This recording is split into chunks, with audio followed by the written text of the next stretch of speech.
ઉત્તર પ્રદેશના કુખ્યાત ગુનેગાર અતિક અહેમદની હત્યા બાદ આજે પણ તેની ચારે બાજુ ચર્ચા થઈ રહી છે, ત્યારે હવે તેની ચર્ચા પ્રયાગરાજના મહાકુંભમાં પણ જોવા મળી રહી છે।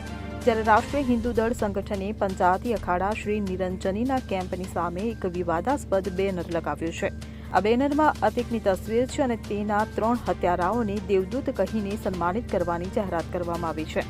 આ બેનર સોશિયલ મીડિયા પર ઝડપથી વાયરલ થઈ રહ્યું છે અને આ પછી રાજકીય હલચલ તેજ થઈ ગઈ છે, જ્યારે કેટલાક લોકો તેને કાયદો અને વ્યવસ્થા વિરુદ્ધ અને બેજવાબદાર પણ ગણાવી રહ્યા છે।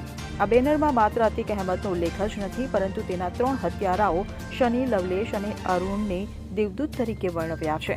પોસ્ટરમાં એવું લખવામાં આવ્યું છે કે અતિકના આતંકમુક્ત પ્રથમ પ્રયાગરાજ મહાકુંભમાં આ વિવાદાસ્પદ પોસ્ટરે મહાકુંભમાં આવેલા શ્રદ્ધાળુઓનું ધ્યાન તો ખેંચ્યું જ છે, પરંતુ સ્થાનિક પ્રશાસન અને પોલીસની ચિંતામાં પણ વધારો કર્યો છે। Bureau report CN24 news.